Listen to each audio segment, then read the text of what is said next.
શ્રાવણ કાવડ લઈને ચાલ્યો, શ્રાવણ કાવડ લઈને ચાલ્યો, કરવા માત પિતાની સેવા, કે દિવસે દિવસે ડગલા ભરતો ભરતો જાય જાય રે. તો હેલો ફ્રેન્ડ્સ, ગુડ મોર્નિંગ.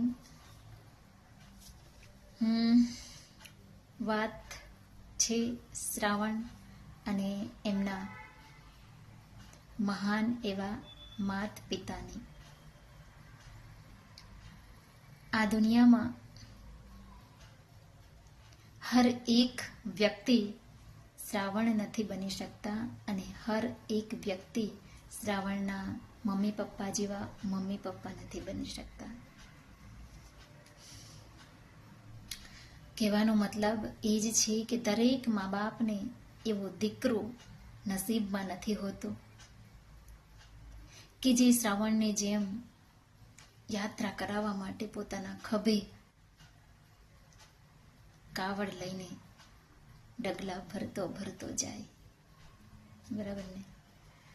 પણ બસ વાત એટલી જ છે કે જેટલા પણ લોકો મમ્મી પપ્પાને આજકાલ જે ટ્રેન્ડ ચાલી રહ્યો છે, આજકાલ જે ખરેખર લોકોને આમ એકદમ બેઝિઝક ટેન્શન વગર ખુશી ખુશી મા બાપને વૃદ્ધાશ્રમ છોડી આવે છે, ઘરડા ગૃહમાં છોડી આવે છે, ત્યારે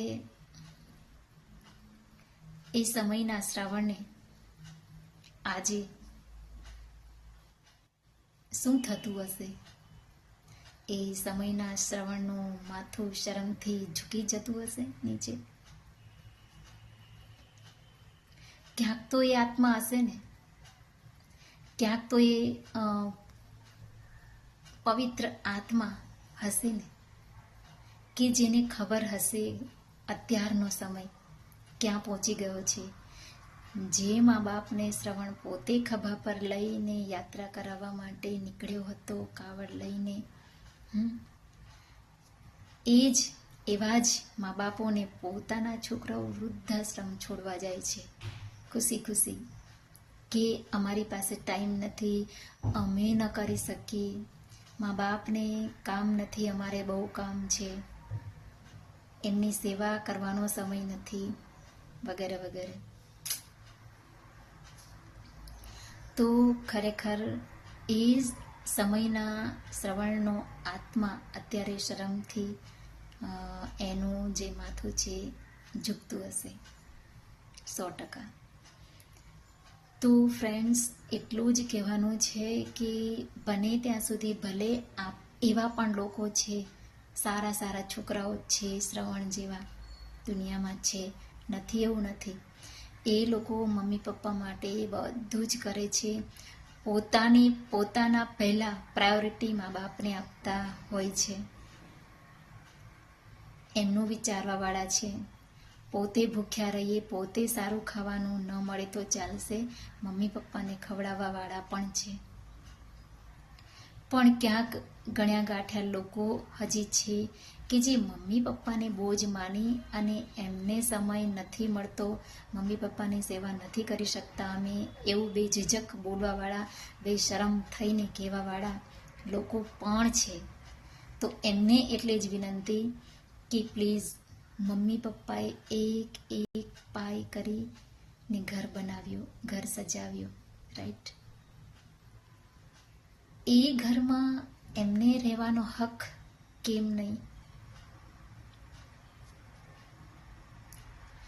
તો પ્લીઝ એમને એમના ઘરથી અલગ કરવાનો જે પાપ છે એ ન કરવું જોઈએ, ખરેખર ન કરવું જોઈએ.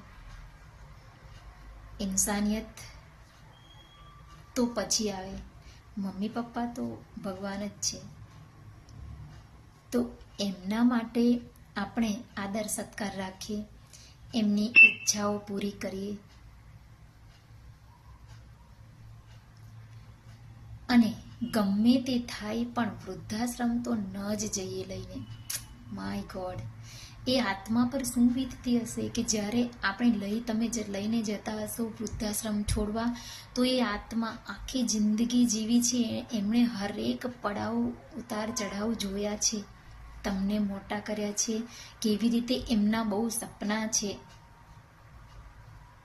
મા બાપના બહુ સપના હોય છે બાળક પાછળ, કે મોટું થશે, એને આ બનાવીશ, તે બનાવીશ, એને આવી રીતે હું લગ્ન કરીશ, એનું ઘર વસશે, આ છે તે છે, બધા પ્રકારના જે સપના છે ખૂબ જ મસ્ત રીતે એ સેવતા હોય છે અને એ સપનાઓને પૂરા કરવા માટે તનતોડ મહેનત કરતા હોય છે.